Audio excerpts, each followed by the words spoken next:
I took US 101 north past Yachats, just before the light started going orange. The Harbor View Lodge sat about a quarter-mile off the highway down a cracked access road, wedged between the tree line and a stretch of rocky beach that didn't get much traffic. I'd driven past it maybe a dozen times without really noticing it. That's the kind of place it was. My phone buzzed in the cup holder. I didn't look. I already knew it was Mom calling to tell me Stephanie Maldonado had left another message. That made 6 days in a row. Same voice every time. Calm and smooth and completely unbothered. Professional. She worked collections for a payday loan office in Eugene, and she had this way of saying my mom's name that made it sound like she was reading off a grocery list. Jean Ruiz. We've been trying to reach Jean Ruiz regarding an outstanding balance. The outstanding balance was $1,100, which might as well have been $11,000. Mom took the loan out in March to cover the gap between her last temp contract ending and the next one starting. That gap turned into 2 months, then 3. Stephanie started calling in June. I figured if I could get enough hours at the lodge, I could at least take the edge off. Maybe get Stephanie to stop calling. That was the idea anyway. The parking lot had 6 spaces and only 1 car in it when I pulled in. A white sedan, older model, streaked with salt and dirt. The lodge itself was 2 stories. Wood siding that used to be blue but had faded into something closer to gray. The sign out front said Harbor View in peeling letters, and underneath that, vacancy. The second word was always lit. I grabbed my jacket from the passenger seat and got out. The wind off the water hit me right away, cold and damp and tasting like kelp. I could hear the surf from where I stood, a low, constant roll that didn't quite cover the creaking from the lodge's weathered frame. The front door wasn't locked. I pushed it open and stepped into a small lobby that smelled like old carpet and pine sol. There was a desk directly ahead, a couple of chairs that didn't match, and a vending machine in the corner that buzzed loud enough to hear from across the room. The lighting was yellow and dim, the kind that made everything look a little sick. A woman stood behind the desk. She looked up when I walked in, didn't smile. "Blake Ruiz," I said. She nodded once. "Dorothy Long, you're early." Figured I should be. She was maybe 40, auburn hair pulled back tight, wearing a button-up shirt with the sleeves rolled to her elbows. Her name tag was clipped to her collar, slightly crooked. She had the look of someone who'd been doing the same job for a long time and had stopped caring whether anyone appreciated it. "ID," she said. I pulled out my wallet and handed over my driver's license. She glanced at it, wrote something down on a clipboard, then slid it back across the desk. "You worked a front desk before?" "No. Doesn't matter. There's not much to it here." She turned and gestured to the monitor beside her, a boxy old thing with a greenish tint to the screen.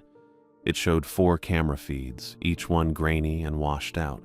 Hallway, parking lot, side entrance, stairwell. Security system. Doesn't record, just shows live. You check it every hour or so. Make sure nobody's where they shouldn't be. "Okay. Register's here." She tapped the ancient cash register next to the monitor. "We don't get many walk-ins at night, but if we do, rates $65 a night, cash only. No exceptions. You write their name and room number in this."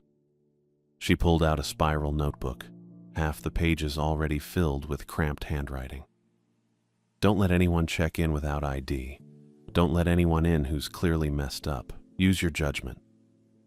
I nodded. My judgment wasn't great, but I didn't say that. She opened a drawer under the desk and pulled out a laminated card, about the size of an index card, covered in small printed text. She slid it across the counter toward me. I didn't pick it up yet. "House rules," she said. "Read it.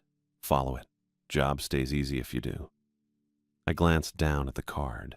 The text was single-spaced, numbered 1 through 12. I caught a few phrases. Quiet hours begin at 10 p.m. Do not enter guest rooms unless requested. No exceptions. That's when I noticed the tide chart taped to the wall beside the monitor. It was printed on plain paper, curling at the edges, with a grid of times and heights. Someone had gone through with a thick black marker and circled specific times. High tide, low tide. I wasn't sure why a lodge would need that, but I didn't ask. "You lose that card, you're done," Dorothy said. She wasn't looking at me anymore, just straightening papers on the desk. Edward's particular about it. Edward? My brother. Owns the place. She said it flat, like she was stating a fact she'd repeated too many times. You won't see him much. He doesn't come in unless something's broken. Got it.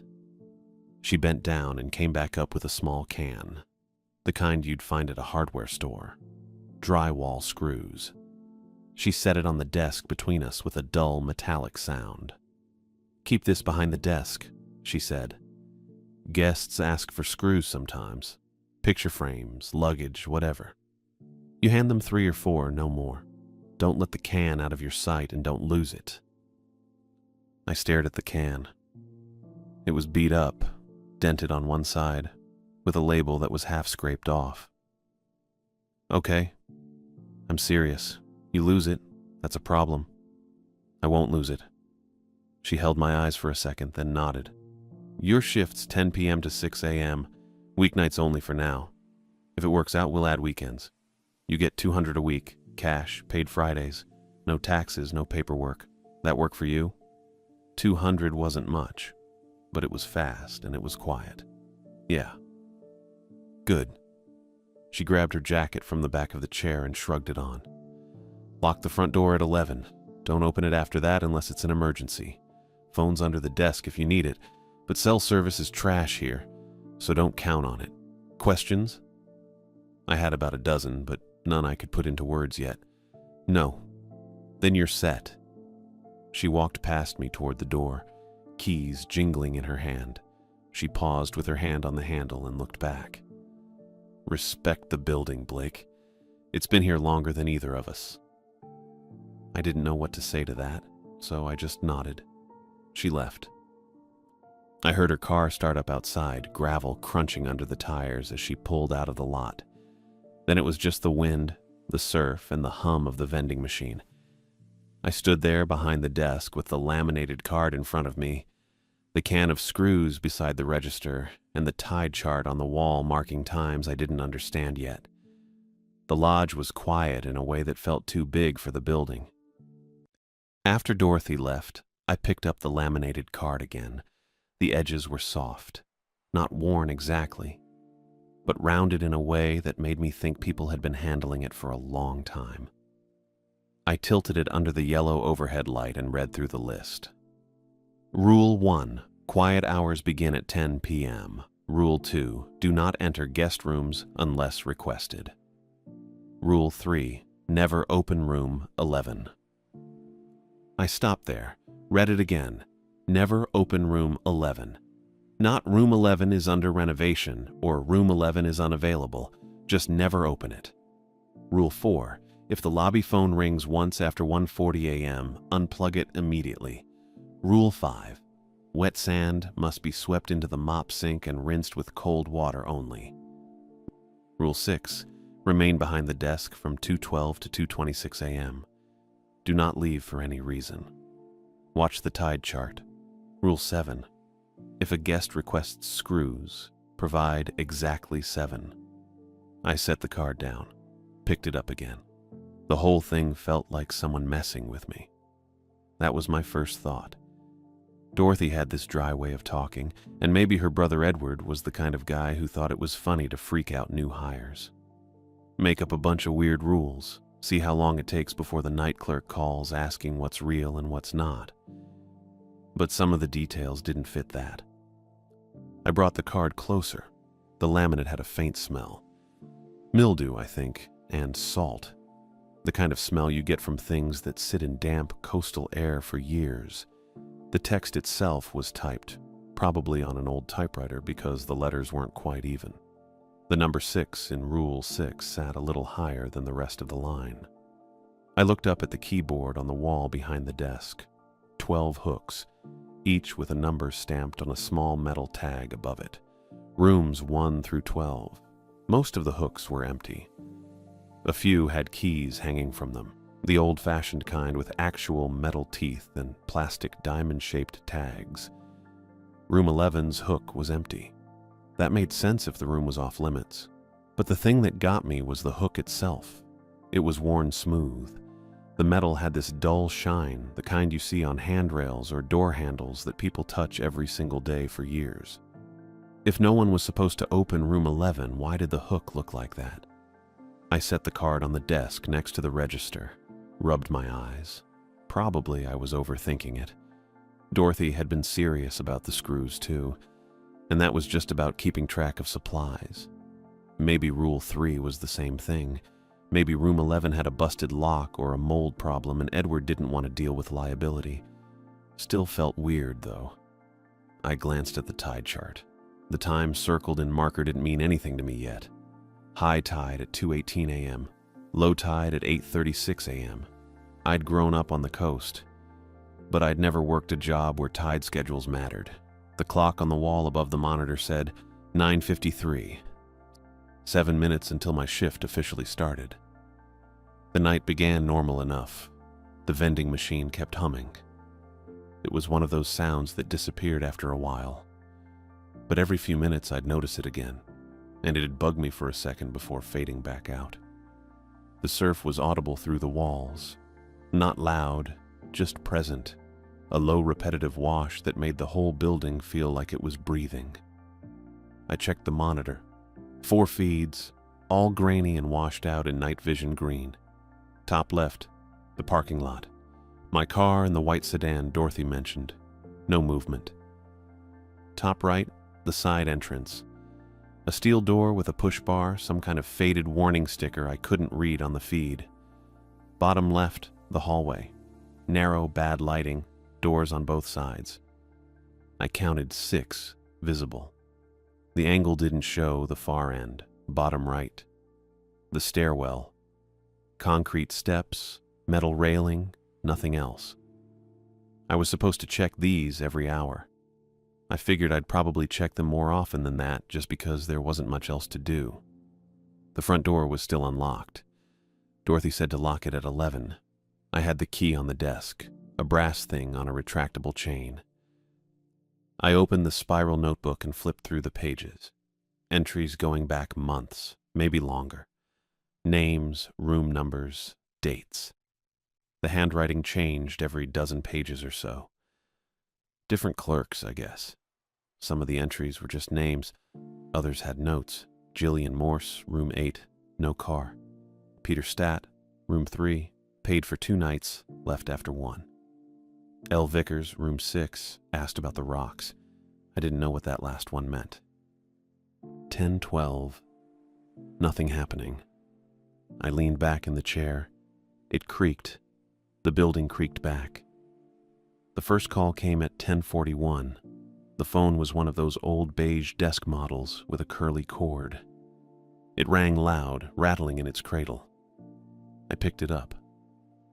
"Front desk," I said. "Yeah, hi," a man's voice, annoyed already.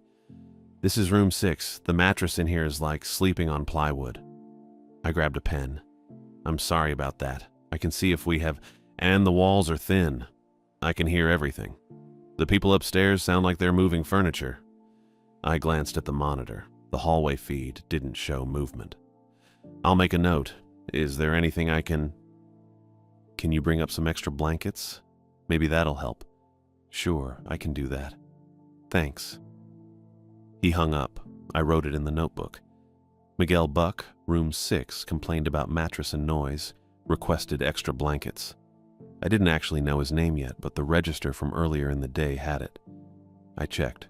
Miguel and Amy Buck, room 6, checked in at 4:30 p.m. I found blankets in a narrow closet behind the desk. They smelled like detergent and something else.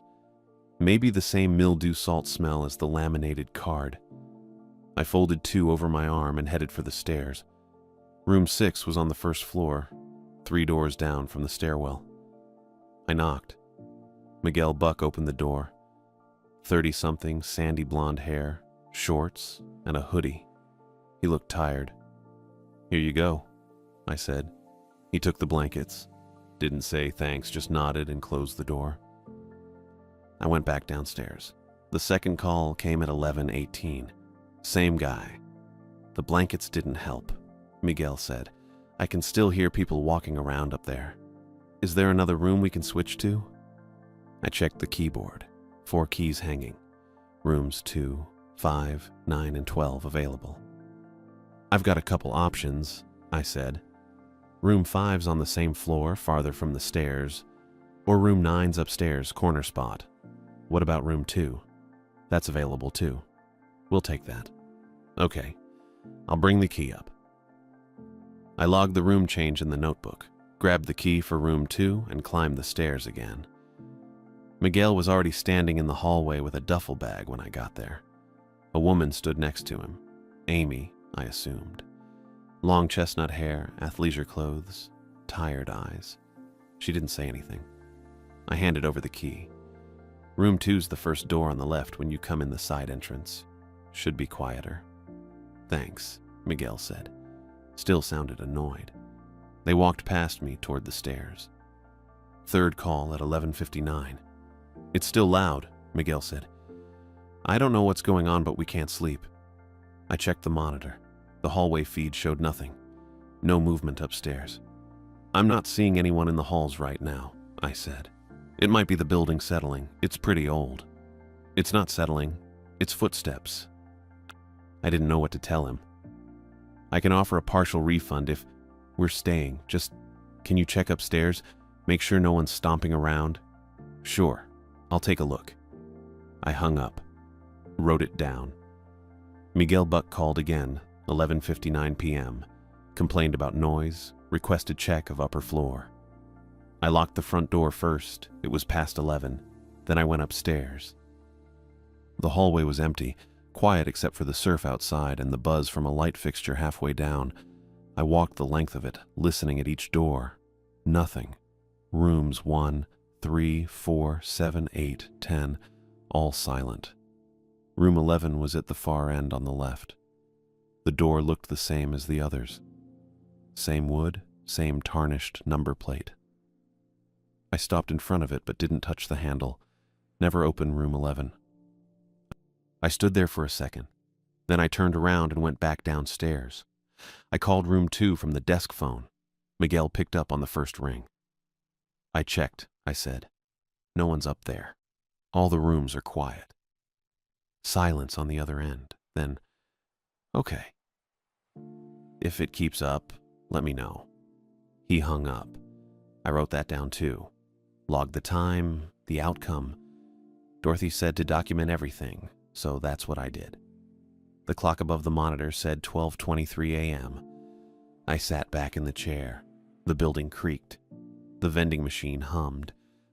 I kept thinking about my mom. She'd be asleep by now, probably. She went to bed early most nights because she got up at 5:30 for her temp shifts when she had them. But sometimes when I called late, she'd still be awake, sitting at the kitchen table with her phone in front of her, staring at it. Stephanie Maldonado's name on the screen. Mom never answered. Just let it ring. Let it go to voicemail. Then she'd play the message, and her face would do this thing where it got really still and tired all at once. I took this job so she wouldn't have to do that anymore. $1,100. That was it. Didn't sound like much when you said it out loud, but it was enough to keep Stephanie calling 6 days in a row. Enough to make my mom stop sleeping right. $200 a week, cash. 5.5 weeks if I didn't spend any of it, and I wouldn't. I pulled the laminated card toward me again. Reread Rule 6. Remain behind the desk from 2:12 to 2:26 The phone rang at 1:41 a.m. Just once. A sharp, old-fashioned bell sound that cut through the hum of the vending machine and the distant surf. Then it stopped. I froze behind the desk, my hand halfway to the spiral notebook where I'd been writing the time, 1:38, and the note, building quiet, no calls since 12:47. The phone sat silent under the desk. I could see the cord snaking down from the ancient beige handset mounted on the wall behind me, disappearing into the gap between the desk and the baseboard. 1 ring. After 1:40 a.m., I grabbed the laminated card and found Rule 4. The text was smudged there, the letters slightly fainter than the others, probably from people touching that exact spot over and over. If the lobby phone rings once and stops after 1:40 a.m., unplug it immediately. Do not answer. Do not plug it back in until your shift ends. My heart kicked up. I shoved the chair back and dropped to my knees, fumbling under the desk. The space smelled like dust and something sour I didn't want to identify. The phone cord ran along the baseboard to an outlet near the back corner, sharing space with the monitor's power strip. I grabbed the plug and yanked. It came out clean, no resistance, and the second it did, the whole lobby changed. Not visually. Nothing looked different. But the air went flat, muted, like I just put on a pair of those noise-canceling headphones my mom borrowed once from a coworker, except I could still hear everything. The vending machine, the wind outside, my own breathing. It just felt compressed. Closer. The pressure in my ears shifted, the way it does when you're driving up into the hills and your jaw starts to ache. I stayed on my knees for a few seconds, holding the plug, staring at the wall. Then I stood up slowly and set the plug on the desk where I could see it. Proof I'd done it. Proof I'd followed the rule. The clock read 1:42. I sat back down and pulled the monitor closer. 4 feeds, same as before. Parking lot. My car. Dorothy's white sedan gone now. I'd watched her pull out hours ago. Side entrance. Steel door. Closed. The push bar casting a shadow from the exterior light. Stairwell. Empty concrete steps. Hallway. Narrow and badly lit. 6 doors visible. No movement. I switched back to the parking lot feed. There was someone standing near the dumpster. My stomach dropped. They were facing the building. Facing the lobby doors, actually. Almost dead on. The camera angle was high and slightly off-center, so I couldn't see their face clearly, just the shape of a person. But I could see enough. They were soaked. Not damp, not rain-speckled, completely drenched, clothes plastered tight to their body, everything dark with water. Their skin, arms, neck, maybe their face, shined under the parking lot lights, slick and reflective. They weren't moving.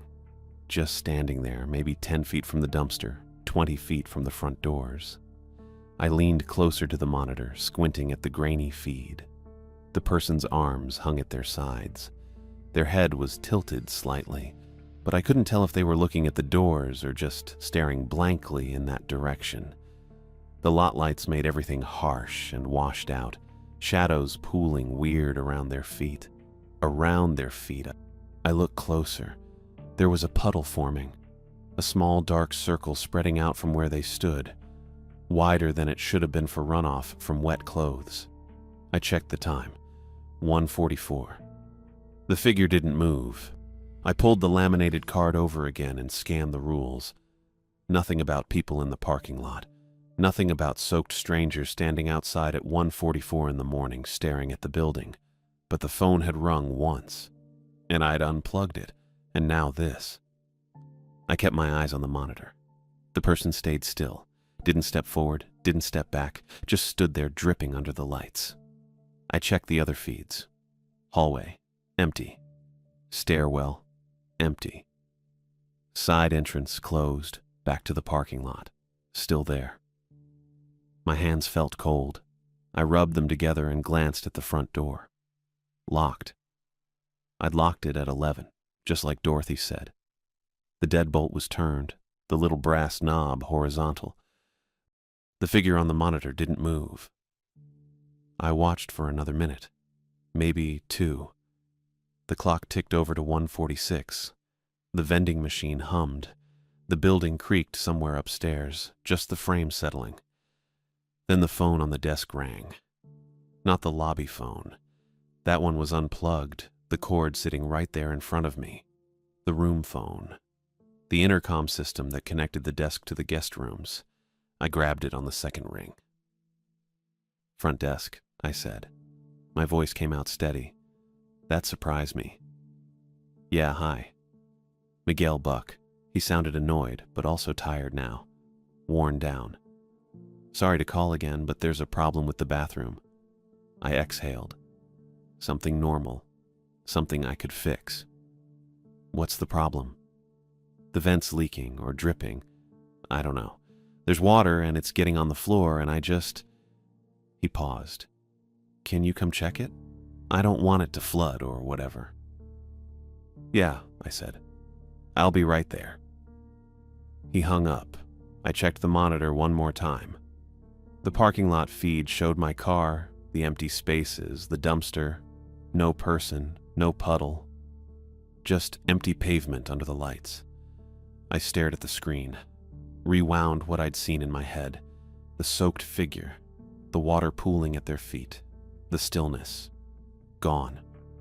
I pushed the chair back and stood up. My legs felt shaky, but I ignored it. I grabbed 2 towels from the closet behind the desk, the same closet I'd pulled the blankets from earlier, and headed for the stairs. The stairwell was cold, colder than it should have been. I climbed quickly, the metal railing icy under my palm, and hit the second-floor hallway at 1:49 a.m. Room 6 was 4th on the right. I knocked twice, quiet enough not to wake anyone else. Miguel opened the door almost immediately. He looked worse than before. Hair messed up, eyes a little red, still dressed in the same hoodie and shorts. He stepped aside without a word, and I went in. The room smelled like cheap soap and damp fabric.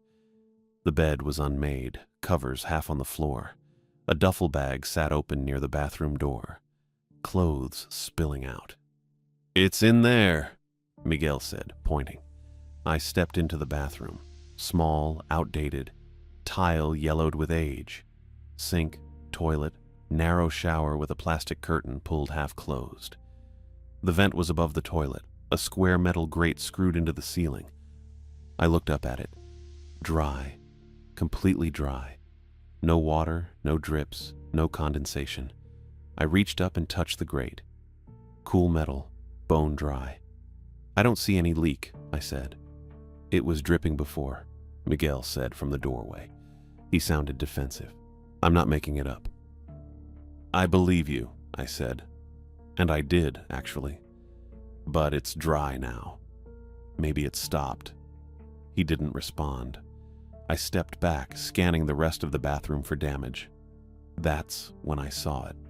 A ring of sand around the base of the toilet. Perfectly round, neat. Like someone had poured it carefully, measured it out to make an exact circle maybe 6 inches from the porcelain on all sides.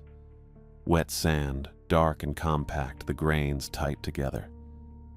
I crouched down. The sand was damp but not soaking. It didn't look tracked in, no footprints, no scattered grains leading to the door or the shower. Just the ring, precise and deliberate. My mouth went dry. "Did you..." I stopped. "Did you see this before?" "See what?" Miguel leaned in, looked down. "Oh, that. Yeah, I thought maybe it came from the vent, I don't know." I didn't answer. I stood up and looked at the vent again. Dry. No sand, no debris, nothing. Rule 5. If you find wet sand inside the building, sweep it carefully into the mop sink in the service closet and rinse with cold water only. Do not use hot water. Do not let it sit. I turned to Miguel. "I'll clean this up, it's fine." "Okay." He backed out of the doorway. "Thanks." I went back downstairs and grabbed the dustpan and small broom from the closet. The service closet was next to the side entrance, a narrow space that smelled like bleach and rust. The mop sink was steel, stained brown along the bottom, with a single cold water tap and a pull-chain drain stopper. I carried the dustpan and broom back upstairs. Miguel had closed the door to room 6 but left it unlocked. I knocked once, pushed it open, and went straight to the bathroom. The sand was still there. Same neat ring, same damp texture. I crouched again and started sweeping, slowly, carefully. The grains slid into the dustpan easily, almost too easily. clumping together in tight clusters instead of scattering. I swept the whole ring into the pan. Took maybe 30 seconds. The circle had been perfect, but it broke apart clean. No residue left on the tile. When I was done, the floor looked untouched. No stain, no grit, nothing. Miguel was sitting on the edge of the bed when I came out. He didn't say anything. I nodded at him and left, pulling the door shut behind me. The hallway was quiet. I checked my phone. 1:56 a.m. I had 16 minutes before 2:12, before Rule 6 kicked in, and I had to be behind the desk watching the tide chart. I took the stairs quickly, the dustpan balanced in one hand, broom in the other. The sand shifted slightly as I moved, sliding toward the front edge of the pan, but not spilling. It felt heavier than it should have been, not by much, just enough to notice. The service closet was still dark when I pushed the door open with my shoulder. I fumbled for the pull string light, found it, yanked. The bulb flickered on, dim and yellow, buzzing faintly.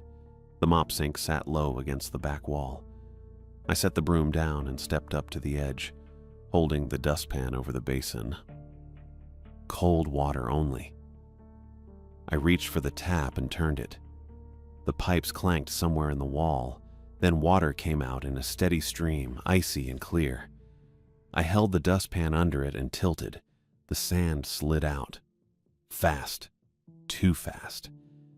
It didn't tumble or scatter the way wet sand should. It moved all at once, smooth and fluid, pouring into the basin in a single dark mass. The water hit it, and for a second the sand swirled, grains catching the light. Then it dropped. Straight down the drain. No hesitation. No clumping around the edges or catching on the metal grate. Just gone, like something below had reached up and pulled it. I stood there, staring at the empty basin. The water kept running, splashing against the steel, circling the drain. I turned the tap off. Silence. Just the buzz of the light and my own breathing. I rinsed the dustpan under the tap, checked it for leftover grains. Clean. I set it down and dried my hands on my jeans. The clock on my phone read 1:59. I grabbed the broom, flicked off the light, and headed back to the desk. The lobby looked the same. Monitor still on. 4 feeds cycling. Parking lot empty. Hallway empty. The unplugged phone cord sat on the desk where I'd left it. I sat down and pulled the laminated card close. Rule 4, unplug the phone. Done. Rule 5, sweep the sand, rinse with cold water. Done. Rule 6, stay behind the desk from 2:12 to 2:26 a.m. and watch the tide chart. I looked at the tide chart taped beside the monitor. High tide at 2:18 a.m., circled in thick black marker. 6 minutes from now. I leaned back in the chair. My hands still felt cold. I rubbed them together again, then shoved them in my hoodie pocket. The card wasn't a prank. I'd thought maybe it was. Dorothy's brother messing with new hires, seeing who'd follow the rules and who'd blow them off. But the phone had rung once at 1:41. The soaked figure had been standing in the parking lot, real enough to leave a puddle on the monitor feed. The sand had been in room 6, a perfect ring around the toilet, and it had slid down the drain like something alive. The card wasn't a prank. It was a warning. I stared at the rules, the uneven typewriter text, the soft, rounded edges from years of hands holding it exactly where I was holding it now. People had worked this desk before me. They'd read these same rules. They'd unplugged the phone, swept the sand, stayed behind the desk during the right window, and they'd survived their shifts. That was something. I checked the clock. 2:04 a.m. 8 minutes until 2:12. I kept my eyes on the monitor and waited. I got back to the desk and set the broom and dustpan against the wall behind me. The clock read 2:01, 11 minutes until 2:12. I pulled the monitor closer and checked all 4 feeds. Parking lot, side entrance, stairwell, hallway. Nothing moving. I cycled back to the parking lot view and stopped. The soaked person was still there. They hadn't moved from where I'd seen them before. standing maybe 20 feet from the dumpster, facing the lobby doors. Same posture, arms hanging, head tilted. The puddle around their feet looked wider now, spreading farther across the pavement. But that could have been the angle. The camera wasn't great, grainy and washed out under the lot lights. I leaned in closer to the screen. The figure didn't shift, didn't breathe, just stood there like someone had paused them mid-step and forgot to hit play. I blinked and looked again. Now they were 5 feet to the left, not walking, not stepping, just there instead of where they'd been a second ago. Same stance, same tilt. The puddle had moved with them, or maybe it was a new puddle. I couldn't tell. My chest went tight. I looked away from the monitor, counted to 3, looked back. The person was closer to my car now, maybe 10 feet from the driver's side door. Still facing the building, still dripping. I didn't see the move. The feed didn't stutter or glitch or cut out. They were just in a different spot, and my brain kept trying to fill in the gap that wasn't there. 203. I kept my eyes on the screen. Watched the figure standing there, motionless except for the slow spread of water beneath them. The lot was empty otherwise. No cars except mine. No wind moving trash or leaves. Just that person in the dark, and the lights making everything look flat. I glanced at the hallway feed. Empty. Stairwell feed. Empty. Side entrance feed. Closed steel door. No movement. Back to the parking lot. The figure was gone. Just pavement. Wet in patches where the puddle had been, but no person. I scanned the whole frame. Dumpster, my car, the gravel edge where the lot met the access road. Nothing. 204. I sat back and rubbed my face. My hands smelled like cold water and rust from the mop sink. I thought about the sand sliding down the drain, the way it moved all together instead of scattering, the way it felt heavier than it should have been. I thought about the phone ringing once and stopping. I thought about Rule 6. Remain behind the desk from 2:12 to 2:26 a.m. Watch the tide chart. 8 minutes left. The building creaked. Just the frame settling, probably. Wind off the water pushing against old wood. I heard the vending machine hum kick up a notch, then level out again. I checked the monitor one more time. All 4 feeds. Nothing. 2:07. Footsteps in the stairwell. I looked up from the screen and listened. Slow, uneven steps coming down. Someone favoring one leg or just tired. The steps hit the bottom and turned toward the lobby. A man came through the doorway. Older than me, maybe mid-40s. Tall, rangy build, close-cropped dark hair going gray at the sides.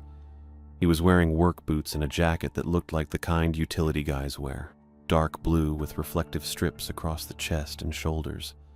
His face was weathered, pale eyes, long nose. He walked stiff, like his back hurt. He stopped in front of the desk and looked at me. Didn't smile, just stood there. "Hey," I said. "I need some screws," he said. His voice was flat, practical. No humor in it. I blinked. "Screws?" "Yeah, drywall screws." He glanced at the desk, then back at me. "The ones you keep behind there." My stomach dropped a little. I looked down at the can sitting next to the register, the beat-up dented can Dorothy had given me, label half scraped off. The one she'd told me to never let out of my sight. I said. "Sure. How many do you need?" "However many you're supposed to give me." I stared at him. He stared back, expression totally neutral, waiting. I tried to keep my voice normal. "You need them for a picture frame or something?" "I don't know," he said. "I just need the screws." That bugged me. Not the request itself. Dorothy had warned me guests would ask, and Rule 7 said to provide exactly 7 if requested. But the way he said it, matter of fact. No explanation. Like he didn't know why he needed them, but knew he had to ask anyway. I pulled the can closer. "Which room are you in?" 3. I glanced at the keyboard. Room 3's key was gone. I checked the spiral notebook, flipping back a few pages until I found the entry. Ezra Kelly, checked in 2 days ago. Paid cash for 3 nights. No notes. Okay, I said. I looked back at him. You said you need drywall screws specifically? Yeah. He nodded at the can. That kind. Coincidence, I thought. Dorothy probably mentioned it when he checked in, told him we had screws at the desk if he needed any. That was it. But my hands felt cold. I asked the other woman earlier, Ezra said. She said no.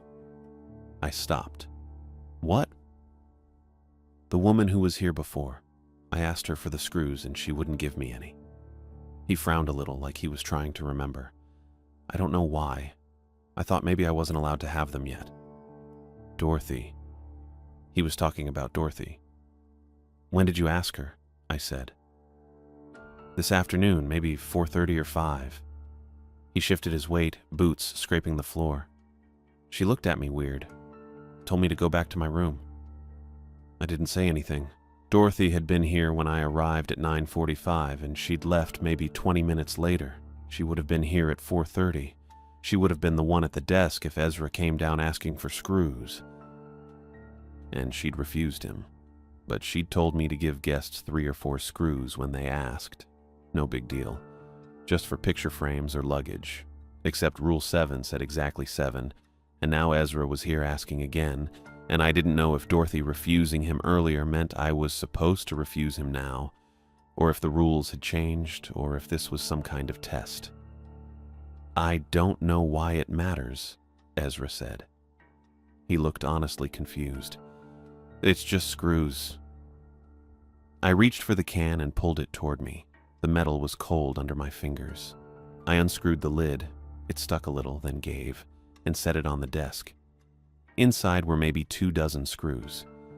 Standard drywall screws, coarse thread, black finish. Nothing special about them. I could have bought the same kind at any hardware store for $3. I counted out 7, one at a time. Set them on the counter in a small pile between me and Ezra, careful to keep my hand back so I wouldn't accidentally brush his. Ezra looked at the screws, then picked them up. He didn't count them, just closed his fist around them and nodded once. Thanks, he said.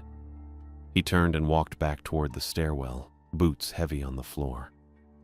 I watched him disappear through the doorway, heard his steps going up. 209. I screwed the lid back on the can and set it next to the register. My hands were shaking a little. I didn't know why. I checked the monitor, cycled through all 4 feeds. The parking lot was still empty. Side entrance still closed. Stairwell. The image stuttered, just for a second. A flicker, like a frame got dropped. And when it cleared, Ezra was there on the steps, halfway up, but something was wrong with the angle. He was too far to the right, too close to the edge of the frame. I switched to the hallway feed, empty, switched back to the stairwell. Ezra was gone. I switched to the parking lot. The soaked person was back, standing right next to my car now, hand on the driver's side door handle, facing the camera, facing me. And Ezra was there too, 5 feet away from the figure, standing completely still in the middle of the lot. I hadn't seen him leave the building, hadn't seen him walk outside. He was just there, and the soaked person was just there, and neither of them were moving. 2:11. I looked down at the tide chart taped beside the monitor. The high tide time, 2:18 a.m., was circled in thick black marker, but below it, written in smaller print, was the low tide time, 2:12 a.m. I looked at the clock, watched the minute hand click forward. 2:12. The lobby doors rattled, just once. A single hard shake, like someone had grabbed the handles and yanked, then let go, then nothing. Silence. I stayed behind the desk, hands flat on the surface, eyes on the monitor. Rule 6. I grabbed the master key off its hook. My hand was already moving before I decided to move it. The key was cold and the ring was heavier than I expected, and I was halfway around the desk before something in my head said, "Wait." I stopped. Rule 6, remain behind the desk from 2:12 to 2:26 a.m. It was 2:13 a.m., 13 minutes left. I looked at the stairwell door, empty. I looked at the master key in my hand. Then I put it on the desk and stepped back behind the counter and turned to the monitor instead. That's what I was supposed to do. Stay put. Watch the tide chart. Don't move until the window closes. The parking lot feed showed Ezra standing next to the soaked person, both of them completely still. The soaked person had its hand on my car door. Ezra had his head tilted like he was listening to something. I switched to the hallway feed. Miguel was there. He was walking down the second-floor hallway, moving slow, arms hanging at his sides. Same hoodie, same shorts. He passed room 8, then room 10. He didn't look at any of the doors, just walked. I leaned closer to the monitor. The feed was grainy and yellowish, but I could see his face. Blank, not upset anymore. Not tense, just empty. He reached the end of the hallway. Room 11 was the last door on the left. I'd stood outside it earlier when I checked upstairs for the footsteps Miguel kept hearing. The door looked identical to all the others. Plain wood, tarnished knob, little metal slot for the room number. Miguel stopped in front of it. He didn't knock, didn't reach for the handle. He just stood there for 3 seconds, maybe 4, and then he stepped forward and walked straight through. Not opened the door, not pushed it. He passed through the wood, like it wasn't there. I blinked hard and switched feeds, then switched back. The hallway was empty now, but I could see room 11's door from the angle of the camera. The deadbolt was still turned. The little brass knob on the inside of the lock was horizontal, locked position.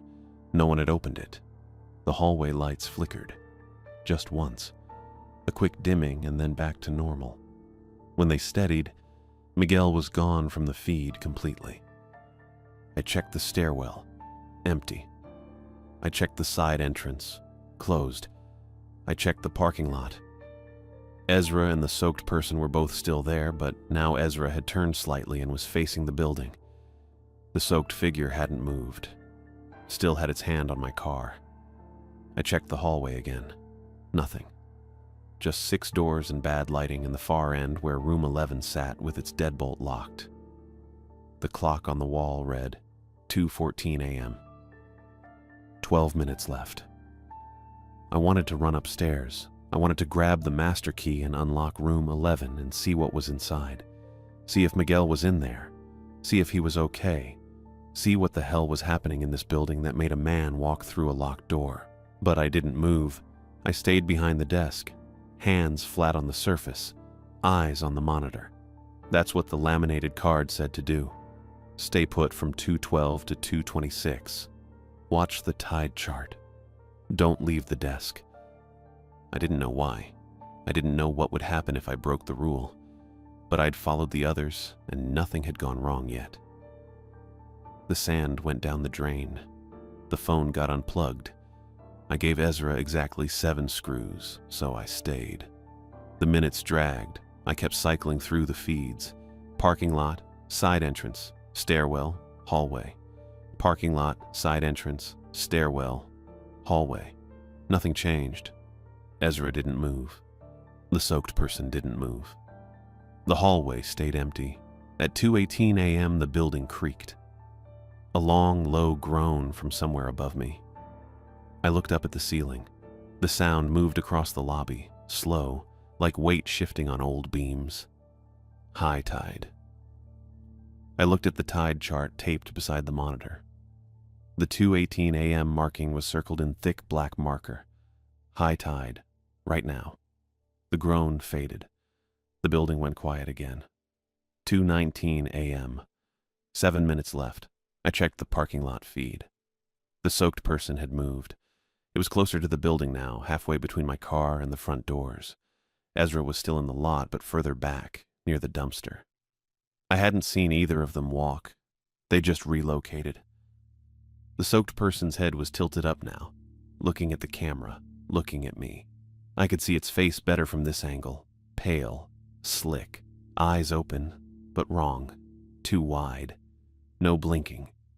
2:21 a.m. The lobby felt smaller. The air felt thicker.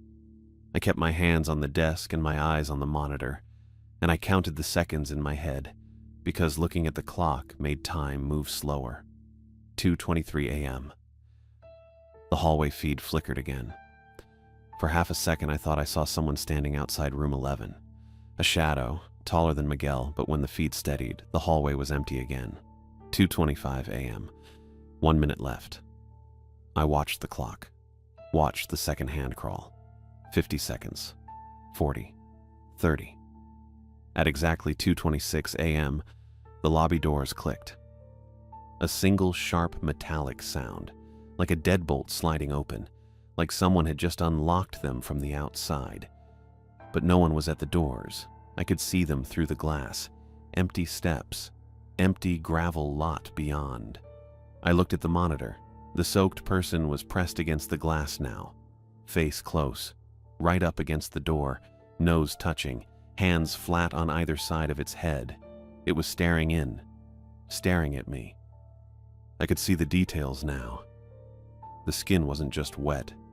It was covered in grains of sand, stuck to the cheeks, the forehead, the neck, tiny dark specks clinging to the water that ran down its face. Its mouth was open, just slightly. I could see teeth, pale gums. I stepped back from the desk. The unplugged phone rang. One sharp ring, then silence. The phone was still unplugged. I could see the cord sitting on the desk where I'd left it, not connected to anything, but it had rung, clear and loud. The same sound as before. I stared at it.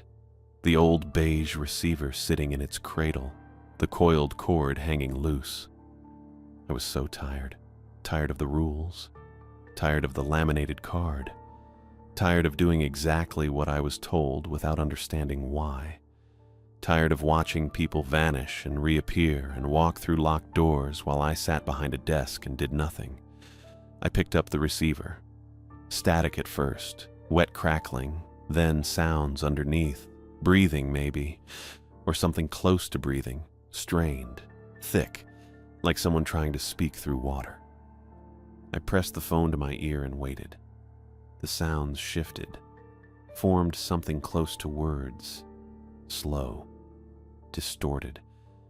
I couldn't make out individual syllables, but I understood anyway. The meaning pushed through the static and into my head, and I just knew. Room 11 has checked in. The 7 screws need to be returned before the tide turns.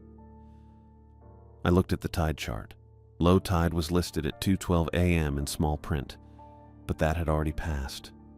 The next low tide wouldn't be for hours, maybe 6 a.m., maybe later. The wet sounds continued, urgent now, insistent, before the tide turns. I put the phone down. My hand was shaking again. Ezra had taken the 7 screws. I'd counted them out and put them on the counter, and he'd taken all 7 and walked back toward the stairwell. Then he'd appeared in the parking lot, next to the soaked person. The soaked person who was now pressed against the glass with sand stuck to its skin. The only 7 screws that mattered. I looked at the dented can sitting next to the register.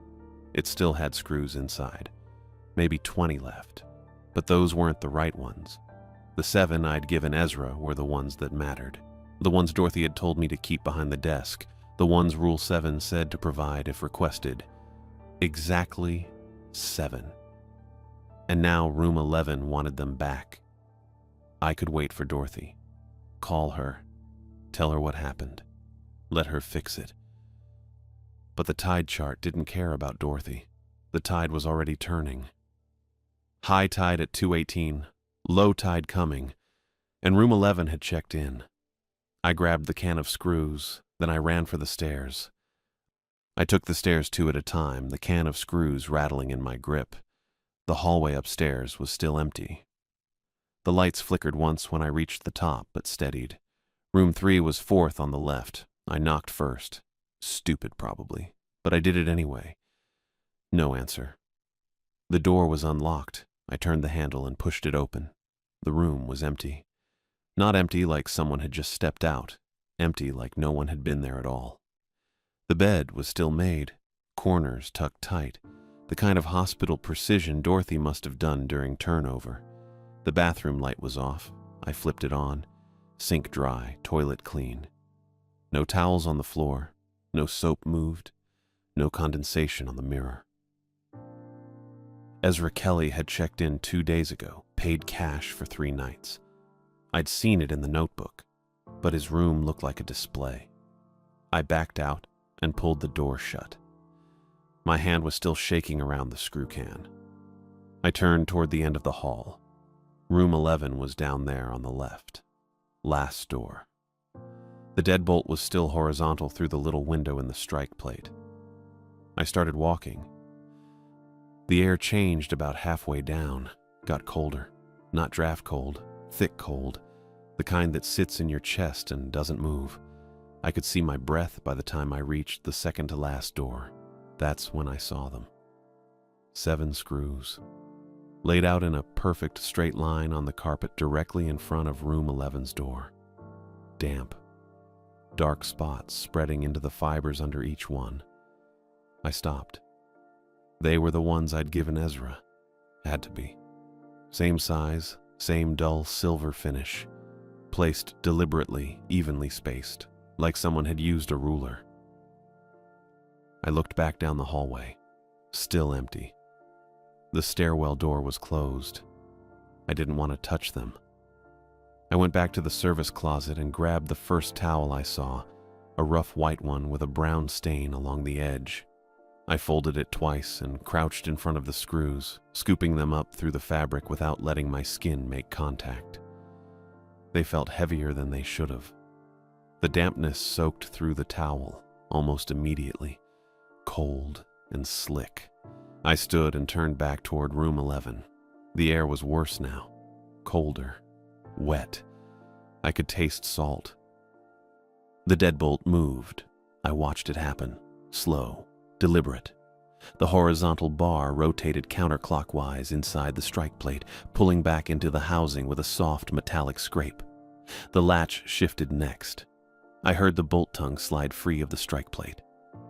The door didn't open, but it settled in the frame differently, loose, ready, like it was inviting me. I looked down at the towel in my hand, the 7 screws bundled inside, still damp and cold. Then I looked at the gap under the door. Maybe an inch. Enough. I crouched and started to unwrap the towel. The plan was simple. Slide them under. Get rid of them. Back away.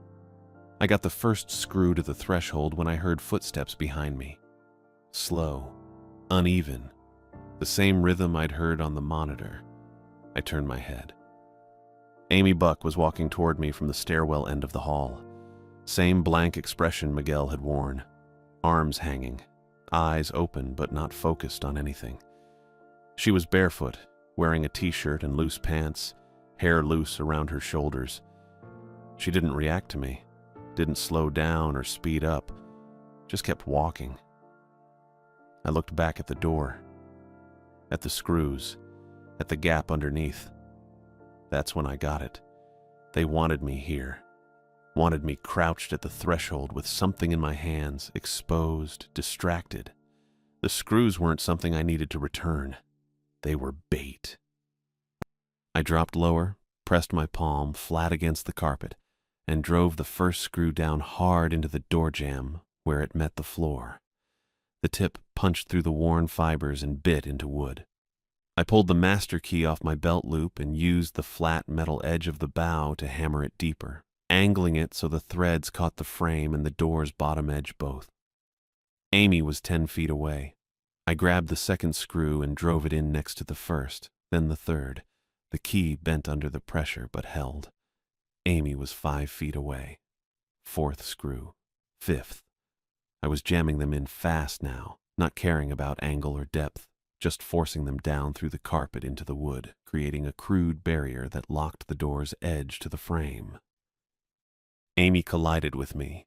She didn't stop, didn't grab or push, just kept moving forward like I wasn't there, her shoulder hitting mine, her weight knocking me sideways. I lost my grip on the sixth screw, but caught myself with one hand on the wall. She walked straight into the door, hit it like it was glass, face first. The whole door shuddered in the frame but didn't open. The screws held. Amy crumpled, dropped straight down onto her knees, then forward onto her hands, head hanging. Something inside room 11 made a sound. High, harsh. Not a voice, not wind, something between the two. It vibrated through the wood, through the floor, up into my teeth. Then it cut off. Silence. I stayed pressed against the wall, breathing hard, the last screw still in my hand. Amy didn't move for maybe 10 seconds. Then her shoulders shifted. Her head came up slowly. She blinked. "What?" Her voice cracked. She blinked again, looked down at her hands on the carpet, then up at me. "Where?" I didn't answer. I grabbed her arm and pulled her to her feet. She stumbled but didn't resist. The wet, rotting smell that had been thick in the air was fading. Not gone, just easing back. I got her to room 6. Miguel's old room. The door was unlocked. I guided her inside, sat her on the edge of the bed, and locked the door from the inside using the push button on the handle. Then I grabbed the 2 towels from the bathroom and the unopened water bottle from the bedside table and set them next to her. "Stay here," I said. She nodded, still blinking, still confused. I didn't try to explain. I left and pulled the door shut, heard the lock catch. Back at room 11, I crouched again. The 6 screws I'd driven in were holding, but the gap between door and frame was still flexing slightly when I pressed my palm against the wood. Not enough. I took the 7th screw and positioned it directly over the strike plate, where the deadbolt would normally slide through. I drove it in at an angle using the master key again, forcing the threads through the thin metal plate and into the jamb behind it. The tip bent, but the screw sank deep enough to pin the bolt mechanism. It wouldn't cycle now, couldn't retract or extend. The door was sealed. I stood and backed away. The hallway was quiet. The carpet around the threshold was torn where I'd punched the screws through. Fibers pulled up in rough circles, backing exposed. I went back downstairs and sat behind the desk. Didn't check the monitor, didn't write anything in the notebook. Just waited. The next half hour passed in silence. The vending machine hummed. The building creaked. The wet smell faded completely by 3:15. At 6:30, gravel crunched outside. Dorothy's car pulled into the lot. I watched through the glass as she got out, same button-up and tight bun, and walked to the door. I unlocked it and let her in. She looked at me, then at the desk, then back at me. "Upstairs," I said. She went up without a word. I heard her footsteps in the hallway, heard them stop. Silence for maybe 2 minutes. Then she came back down. She didn't ask questions, didn't say anything about the torn carpet or the jammed lock or the screws I'd left embedded in the wood. She walked behind the desk, opened the register, and counted out bills. More than 200, maybe 4, maybe 5. She folded them once and held them out. "You're done," she said. I took the cash. I pulled the master key off my belt loop and set it on the desk next to the dented can of screws. Dorothy looked at both but didn't touch them. I walked out. Didn't check on Amy. Didn't look at the monitor. Didn't ask about Miguel or Ezra or room 11. I got in my car and drove. Not south back toward Yashatz. West first to the junction, then east on Highway 20 toward Eugene. Inland. Away from the coast. The sun was coming up behind me, orange light filling the rearview mirror. I kept my eyes forward. I stayed alive, kept the ocean behind me. I was jobless. Mom still had Stephanie Maldonado calling 6 days a week. The $1,100 was still there. But I was driving inland, and I wasn't going back.